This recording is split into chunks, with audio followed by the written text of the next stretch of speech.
छात्रों, मैं आपकी हिंदी टीचर आशा। आइए आज पढ़ते हैं आपके हिंदी काव्य खंड का पहला पाठ, कबीरदास। अभी कुछ ही समय पहले आपने आपको इनके भाषा और व्यक्तित्व के बारे में बताया था। आइए सबसे पहले इनके पद को पढ़ने से पहले जान लेते हैं इनका जन्म परिचय। कबीरदास का नाम संत कवियों में सर्वोपरि है। इनके जन्म और मृत्यु के बारे में अनेक किंवदंतियां प्रचलित हैं। इनका जन्म सन 1398 में वाराणसी उत्तर प्रदेश के लहतारा नामक स्थान पर हुआ था। कबीरदास ने स्वयं को काशी का जुलाहा कहा है। इनके विधिवत साक्षर होने का कोई प्रमाण नहीं मिलता। इन्होंने स्वयं कहा है, मसी कागद छुयो नहीं, कलम गही नहीं हाथ। इन्होंने देशाटन और सत्संग से ज्ञान प्राप्त किया। किताबी ज्ञान के स्थान पर आंखों देखे सत्य और अनुभव को प्रमुखता दी। इन्होंने स्वयं कहा है कि मैं कहता हूँ आँखन देखी, तू कहता कागद की लेखी। कबीरदास की रचनाएं। कबीरदास के पदों का संग्रह बीजक नामक पुस्तक में है, जिसमें साखी, सबद एवं रामायणी संकलित है। इनका थोड़ा सा साहित्यिक परिचय जान लेते हैं। कबीरदास भक्तिकाल की निर्गुण धारा के ज्ञानाश्रयी शाखा के प्रतिनिधि कवि हैं। ज्ञानाश्रयी शाखा, जो ज्ञान देने वाले थे। निर्गुण भक्ति धारा, निर्गुण यानी कि एक ऐसे ईश्वर की आराधना करना जिसका कोई हाथ पैर रंग रूप नहीं है। एक ऐसा ईश्वर जो निराकार है, तो उसके ये प्रतिनिधि कवि हैं। इन पर नाथों, सिद्धों और सूफी संतों की बातों का प्रभाव है। वे कर्मकांड और वेद विचार के विरोधी थे तथा जाति भेद, वर्ण भेद और संप्रदाय भेद के स्थान पर प्रेम, सद्भाव और समानता का समर्थन करते थे। कबीर घुमक्कड़ थे, इसलिए इनकी भाषा में उत्तर भारत की अनेक बोलियों के शब्द पाए जाते हैं। वे अपनी बात को साफ साफ दो टूक शब्दों में प्रभावी ढंग से कह देने के हिमायती थे। अब आते हैं इनके पाठ पे। जो आपकी पाठ्य पुस्तक में जो पद दिया हुआ है, सबसे पहले पहला पद, पूरे पद को हम पढ़ते हैं। हम तो एक एक करी जाना, दोई कहे तिन्ही को दो जग, जिन नाहिन पहचाना। एके पवन एक ही पानी, एके ज्योति समाना। एके खाक गढ़े सब भाणे, एके कोहरा साना। जैसे बाढ़ी कास्ट ही काटे, अगनि न काटे कोय। सब घटी अंतरि तू ही, व्यापक धरे स्वरूपे सोई। माया देख के जगत लुभाना, काहे रे नर गरबाना। निर्भय भया कछु नहीं व्यापे, कहे कबीर दीवाना। अब देखिए, इसमें सबसे पहले हम जानते हैं, थोड़ा शब्दार्थ पढ़ लेते हैं। इसमें कहा गया है कि इसमें सिर्फ एक ही परमात्मा की बात की गई है। एक एक करी जाना, तिन्ही यानी उनको, दो जग यानी नरक, नाहिन या अर्थात नहीं, एक पवन हवा, ज्योति प्रकाश, समाना व्याप्त, खाक यानी मिट्टी, गढ़े यानी रचे हुए, भांडे यानी बर्तन, कोहरा यानी कुम्हार, साना एक साथ मिलाकर, बाढ़ी यानी बढ़ई, कास्ट यानी लकड़ी, अग्नि अर्थात आग, घटी यानी घड़ा, हृदय, अंतरी यानी भीतर, अंतरी यानी अंदर, व्यापक यानी विस्तृत, धरे रखे, स्वरूपे स्वरूप, सोई ये अर्थात वही, जगत संसार,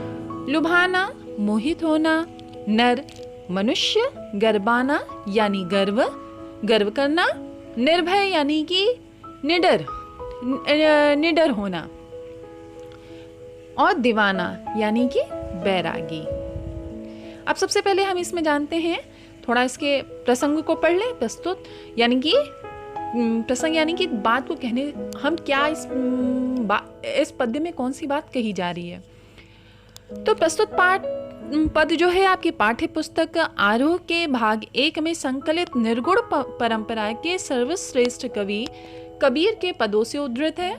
इस पद में कबीर ने एक ही परम तत्व की सत्ता को स्वीकार किया है, जिसकी पुष्टि वे कई उदाहरणों से करते हैं। सबसे पहले वो क्या कहते हैं, हमें तो एक एक करी जाना।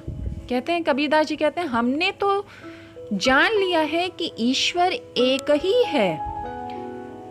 दोई कहे तिन्ही को दो जग जिन नाहिन पहचाना। इस तरह से मैंने ईश्वर के अद्वैत रूप को पहचान लिया है। हालांकि कुछ लोग ईश्वर को अलग अलग बताते हैं, दो बताते हैं, उनके लिए नरक की स्थिति है। उनके लिए नरक की स्थिति है क्योंकि वे वास्तविकता को नहीं पहचान पाते। और वास्तविकता को क्यों नहीं पहचान पाते? क्योंकि वे आत्मा और परमात्मा को अलग अलग मानते हैं, जबकि आत्मा और परमात्मा एक है। अर्थात कबीरदास जी ईश्वर की अद्वैतता का प्रमाण देते हुए कहते हैं। वो प्रमाण क्या देते हैं? प्रमाण देते हैं एके पवन एक ही पानी एके ज्योति समाना। वह प्रमाण देते हैं कि संसार में, पूरे संसार में एक ही जैसी हवा बहती है, एक ही जैसा पानी है, तथा एक ही प्रकाश जो सूर्य जो प्रकाश देता है, या परमपिता परमेश्वर की जो दिव्य ज्योति है, वह सब में एक ही समाई हुई है। फिर आगे क्या कहते हैं, एक खाक गढ़े सब भाड़े एक कोहरा साना।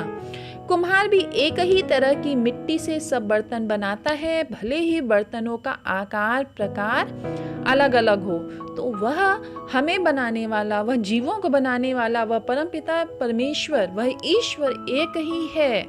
उसी ने हमें अलग अलग रंग रूप आकार का बनाया है, परंतु हमारा बनाने वाला जो कुम्हार है, हमारा परमपिता परमेश्वर, वह एक ही है। फिर आगे वो क्या कहते हैं? कहते हैं जैसे बाढ़ ही काष्ठ ही काटे अग्नि न काटे कोई। अर्थात वो क्या कहते हैं कि बढ़ई लकड़ी को तो काट सकता है, परंतु उसके अंदर व्याप्त अग्नि को नहीं काट सकता। अग्नि, सूर्य की रोशनी, प्रकाश, वह सब उस लकड़ी के अंदर समाई हुई है। जब वह अग्नि जलती है तब भी, या जब वह जो अग्नि यानी जो ऊर्जा है उसके अंदर जो समाई हुई है तब भी उसे कोई काट नहीं सकता है। इसी प्रकार से शरीर तो नष्ट हो जाता है, परंतु उसमें व्याप्त आत्मा सदैव रहती है। आगे क्या कहते हैं, सब घटे अंतर तू ही व्यापक धरे स्वरूप सोई। क्या कहते हैं कि परमात्मा हर एक के हृदय में समाया हुआ है, मतलब कि हर एक मनुष्य में ईश्वर का वास है, भले ही उसने कोई भी रूप धारण किया है। यह संसार माया के जाल में फंसा हुआ है और वही संसार को लुभाता है। इसीलिए क्या है, इसीलिए मनुष्य को किसी भी बात को लेकर घमंड नहीं करना चाहिए। क्या कहते हैं, माया देख के जगत लुभाना काहे रे नर गरबाना।